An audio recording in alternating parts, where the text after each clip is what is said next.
Shalom, Bapak Ibu Saudara sekalian, apa kabar Anda hari ini? Kita bersyukur kepada Tuhan yang sudah memimpin kehidupan kita sudah 5 bulan berlalu dari tahun 2026. Kita memasuki minggu yang pertama di bulan Juni. Tidak mudah melewati hari lepas hari, tapi kalau kita menengok ke belakang, kita bisa melihat bagaimana tangan kasih setia Tuhan selalu menyertai kehidupan kita. Dan mari kita belajar mengucap syukur senantiasa atas segala hal yang sudah Tuhan kerjakan dalam hidup kita sampai pada hari ini. Saudaraku, kita sudah mendengarkan seri renungan dari kisah tentang kebangkitan Kristus sampai pada kenaikan Tuhan Yesus dan turunnya Roh Kudus. Dan mulai saat ini kita akan kembali pada tema renungan yang saya sampaikan di akhir tahun 2025 yang lalu. Kita terakhir, Oktober 2025 itu bergumul tentang bagaimana memberikan sedekah, bagaimana berdoa, dan bagaimana berpuasa. Renungan yang saya ambil dari Matius 6 ayat 1 sampai 18. Lalu kita akan meneruskan renungan ini dan kita bersama-sama akan berdoa terlebih dahulu. Bapa dalam surga, kami mengucap syukur buat segala berkat yang Kau berikan kepada kami sampai hari ini. Masuki bulan Juni, mohon sungguh-sungguh anugerah Tuhan senantiasa menyertai kehidupan kami. Melalui hidup yang tidak mudah ini, tetap Tuhan setia kepada kami. Ketika renungan ini ya Tuhan, dalam nama Tuhan Yesus kami bersyukur dan kami berdoa. Amin. Tapi dalam bagian-bagian yang lalu, saya akan bacakan Matius 6 ayat 5 sampai 7. Apabila kamu berdoa, janganlah berdoa seperti orang munafik. Mereka suka mengucapkan doanya dengan berdiri dalam rumah-rumah ibadat dan pada tikungan-tikungan jalan raya, supaya mereka dilihat orang. Aku berkata kepadamu, sesungguhnya mereka sudah mendapat upahnya. Jika engkau berdoa, masuklah ke dalam kamarmu, tutuplah pintu, dan berdoalah kepada Bapamu yang ada di tempat tersembunyi. Maka Bapamu yang melihat yang tersembunyi akan membalasnya kepadamu. Dia pula dalam doamu, jangan bertele-tele seperti kebiasaan orang yang tidak mengenal Allah, yang menyangka bahwa karena banyaknya kata-kata doanya akan dikabulkan. Ingat bagian ini saudara, Yesus memberikan pengajaran, dia melarang doa yang bertele-tele, doa yang panjang, doa yang rumit, yang diulang-ulang, seperti sebuah spell begitu ya. Seolah-olah Allah tidak tahu apa yang kita butuhkan, mantra-mantra tertentu. Lalu bagaimana sebetulnya cara kita berdoa yang benar? Terus tidak tinggal diam, dia memberikan contoh. Nah, ini akan kita sama-sama renungkan mulai saat ini. Kita akan merenungkan doa Bapa kami. Lalu kita mungkin sudah hafal doa ini di luar kepala. Sejak kecil, anak-anak kita latih di sekolah minggu untuk belajar berdoa Bapa kami. Sampai hari ini, sudah luar kepala kita berdoa. Kita seringkali mengucapkannya tanpa berpikir, doa Bapa kami. Hari ini, kita akan berhenti sejenak. Kita akan bedah bagian ini, kita akan renungkan sungguh-sungguh setiap bagian dalam doa Bapa kami. Dan sesi hari ini kita akan bersama-sama membahas tentang Bapa kami yang di surga. Kalau kita berdoa, ingatlah kita memanggil Tuhan sebagai apa? Tuhan Allah yang Maha Kuasa? Ya Allah? Bapa? Apa bedanya saudara? Matius 6 ayat 9, bagian yang A. Karena itu berdoalah demikian. Bapa kami yang di surga. Saudara, panggilan Bapa itu adalah panggilan yang sangat revolusioner pada zaman itu, saudara. Zaman Yesus, orang tidak biasa memanggil Allah sebagai Bapa secara pribadi. Orang Yahudi memanggil Allah dengan nama-nama. Adonai misalnya, Tuhan. Elohim misalnya, Allah yang kuat. Yahweh, nama kudus yang tidak diucapkan, begitu kudus dan sucinya. Mereka mengakui Allah sebagai Bapa bagi bangsa Israel secara kolektif, tapi tidak secara individual. Yesaya 63 ayat 16, bukankah engkau Bapa kami? Sungguh Abraham tidak tahu apa-apa tentang kami dan Israel tidak mengenal kami. Ya Tuhan, engkau sendiri Bapa kami. Namamu ialah penebus kami sejak dahulu kala. Terlalu berani, terlalu dekat jika memanggilnya sebagai Bapa sebetulnya. Siapa kita? Tapi waktu itu Yesus mengajarkan sesuatu yang baru. Dalam perjanjian baru, Yesus berkali-kali memanggil Allah sebagai Bapa. Ada lebih dari 150 kali dicatat. Dan dia mengajarkan murid-muridnya untuk melakukan hal yang sama. Ini hal yang revolusioner. Hubungan antara manusia dengan Allah bukan lagi relasi raja dan hamba, atau majikan dan budak, tetapi Bapa dan anak. Kata Bapa atau Aba lebih tepat dipahami sebagai satu sapaan yang sangat dekat, penuh relasi, ada kehormatan namun intim di situ. Bagi Bapa, atau orang memanggil ayah, atau orang memanggil papi, atau memanggil papa, ya, dalam arti yang hormat dan hangat, bukan sikap kekanak-kanakan atau berlebihan. Berarti ketika kita memanggil kata Bapa, bayangkan kita memanggil panggilan intim kepada orang tua kita, kepada ayah kita. Mungkin ayah, mungkin papi, mungkin papa. Dan melalui Kristus lah, saudara, kita, engkau dan saya diadopsi, diterima, dan diberi hak untuk memanggil Allah itu Aba atau Bapa. Puji Tuhan, saudara. Roma 8 ayat 15. Sebab kamu tidak menerima roh perbudakan yang membuat kamu jadi takut lagi, tapi kamu telah menerima roh yang menjadikan kamu anak Allah. Oleh roh itu kita berseru, ya Aba, ya Bapa. Luar biasa. Siapa kita?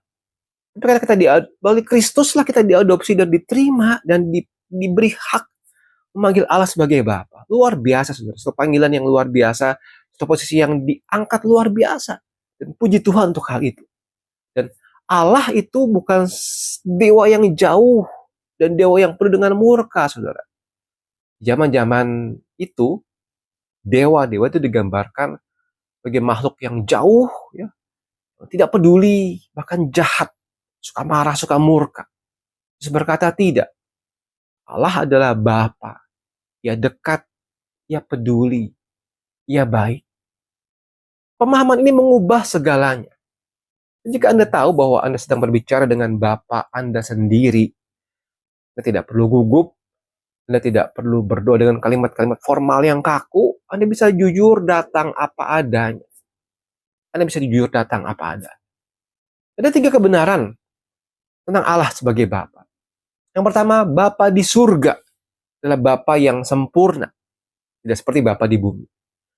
Saudara, kata Bapa di sini, ya, kalau kita merefleksikan apa yang kita alami dengan panggilan atau ayah kita, ya, kadang-kadang, saudara, ada orang yang punya pengalaman memanggil ayah itu jadi negatif, jadi trauma. Kenapa? Mungkin ayahnya kasar, ayahnya tidak hadir di dalam kehidupan mereka, ayahnya egois, maka mungkin ayahnya menyakiti, saudara.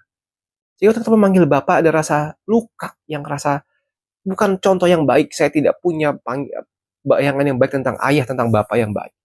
Saudara, itu ayah di dalam dunia. Kabar baiknya adalah Allah adalah Bapa yang sempurna. Tidak seperti ayah kita di bumi yang gagal dan berdosa. Puji Tuhan, saudara. Mazmur 3 ayat 13, seperti Bapa sayang kepada anak-anaknya, demikian Tuhan sayang kepada orang-orang yang takut akan Dia. Sehingga Bapa itu selalu mendengar setiap doa kita. Matius 7 ayat 11, jadi jika kamu yang jahat tahu memberi pemberian yang baik kepada anak-anakmu, apalagi Bapamu yang di sorga, yang akan memberikan yang baik kepada mereka yang meminta kepadanya. Jadi saudaraku, jika Anda kecewa dengan ayah duniawi Anda saat ini, Allah ingin memulihkan hati Anda. Allah ingin menjadi Bapa yang tidak pernah mengecewakan Anda. Yang kedua, saudara, Bapa menandakan satu keintiman, tapi juga kehormatan, karena ia ada di surga. Terus tidak hanya berkata Bapa, tapi dia berkata Bapa yang di surga. Ada keseimbangan, hubungan yang dekat, tapi tidak sembarangan. God is transcends and immanence. Ada satu konsep transcendent dan immanence. Terus saya kutip satu perkataan dari Nicky Gamble. It's only when we understand the transcendence of God that we see how amazing His immanence is. What a huge privilege is to be able to enjoy God's intimate friendship. Yang artinya kira-kira seperti ini. Waktu kita memahami bagaimana transendensi Allah, bagaimana jarak kita dengan Allah, ada satu jarak yang besar, kita bisa memahami betapa ajaibnya imanensi, hubungan kedekatan Allah dengan kita. Ada satu hak istimewa, kita bisa ada dan kita bisa menikmati satu keintiman, relasi, persaudaraan, persahabatan dengan Allah yang di surga. Puji Tuhan, saudara. Transcendensi itu berarti Allah begitu jauh ada jarak dengan kita, tapi imanens Allah begitu dekat di hati kita. Ini konsep yang luar biasa, keintiman yang luar biasa sebagai Bapa yang di surga. Analoginya begini, saudara. Seorang anak bisa duduk di pangkuan ayahnya, tapi ia tetap bisa menghormati ayahnya, karena ayahnya adalah seorang kepala keluarga. Dalam doa, saudara, kita bisa datang dengan percaya diri, tidak dengan kesombongan. Kita dekat, tapi kita tetap kagum kepada Tuhan yang di surga. Saudara, Bapa kami bukan Bapakku. Ini adalah satu doa yang komunal, saudara. Yesus mengajarkan Bapa kami, artinya waktu kita berdoa bukan hanya urusan pribadi saja. Kita berdoa sebagai bagian dari keluarga kerajaan Allah, gereja. Ketika Anda berdoa, saudara, Anda tidak sendirian. Jutaan saudara seiman di seluruh dunia sedang berdoa kepada Bapa yang sama. Puji Tuhan, saudara. Bagian ini adalah satu antetesis juga dari bagian dari doa yang bertele-tele. Saudara lihat dalam Matius ayat ke-7, dikatakan di situ lagi pula dalam doamu jangan bertele-tele seperti kebiasaan orang yang tidak mengenal Allah. Menyangka bahwa karena banyaknya kata-kata doanya akan dikabulkan. Saudara, doa bertele-tele itu adalah pandangan yang salah tentang Allah. Jika Allah adalah dewa yang jauh, pelupa atau tidak peduli, kita harus terus mengingatkannya. Memohon dengan susah payah, menggunakan banyak kata. Karena Allah adalah Bapa. Ia tahu kebutuhan kita sebelum kita minta. Ayat ke-8. Janganlah kamu seperti mereka, karena Bapa mengetahui apa yang kamu perlukan sebelum kamu minta kepadanya. Ia tidak perlu diyakinkan dengan kata-kata manis atau panjang. Dia butuh hati anak yang jujur datang mendekat kepadanya. Kita bayangkan ya, seorang anak kan tidak perlu pidato panjang lebar depan ayahnya untuk minta uang jajan kan? Cukup berkata, Papa aku butuh uang untuk beli buku, untuk beli makan. Simple. Tidak perlu panjang-panjang. Itu juga doa kita, saudara. Tidak perlu bertele-tele, karena Bapak sudah mendengar, Bapak sudah tahu sebelum kita berbicara. Problemnya adalah bagaimana kita meminta kepada Tuhan, dan kita meminta apa yang sungguh-sungguh Tuhan ajar, Tuhan ingin untuk kita minta. Dan sebagai ringkasan singkat dari bagian awal doa Bapa kami ini. Ada 3 hal. Yang pertama, Allah adalah Bapa yang dekat dan peduli, bukan dewa yang jauh. Karena ia Bapa di surga, ia kita hormati, kita tidak bisa sembarangan. Dan Bapa kami berarti kita terhubung dengan seluruh keluarga Allah di berbagai tempat. Saudaraku, minggu ini saya mengajak, menantang kita semua. Setiap kali berdoa, mulailah dengan Bapa. Dan sadarilah apa yang Anda ucapkan. Jangan buru-buru lanjut dengan ke daftar permintaan.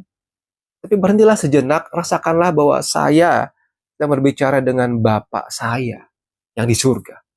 Bapa yang tidak marah, Bapa yang tidak bosan, Bapa yang sedang tersenyum mendengar suara saya dan mendengarkan keluh kesah hati saya. Saudaraku, betapa indahnya relasi Bapa dengan anak. Betapa indahnya panggilan awal dalam doa Bapa kami. Dan saya berharap ini bisa mengubah seluruh konsep kita tentang bagaimana kita berdoa pada Bapa yang di surga. Mari kita tutup di dalam doa. Dalam surga kami mengucap syukur karena inkarnasi Kristus yang boleh membuat kami menjadi bagian daripada kerajaan Allah. Dan kami layak memanggil Allah sebagai Bapa. Relasi yang luar biasa. Bersyukur kepada Tuhan untuk sebuah hal yang luar biasa yang kami beralami. Bapa yang baik, inilah kami anak-anak-Mu datang pada saat ini, membawa segala keluh kesah kami di hadapan-Mu. Kiranya Bapa berkenan mendengar, Bapa berkenan menjawab segala doa dan pergumulan kami. Terima kasih ya Tuhan, karena doa dan seruan kami, dalam nama Tuhan Yesus Kristus, kami bersyukur dan kami berdoa. Amin. Tuhan memberkati kita sekalian. Amin.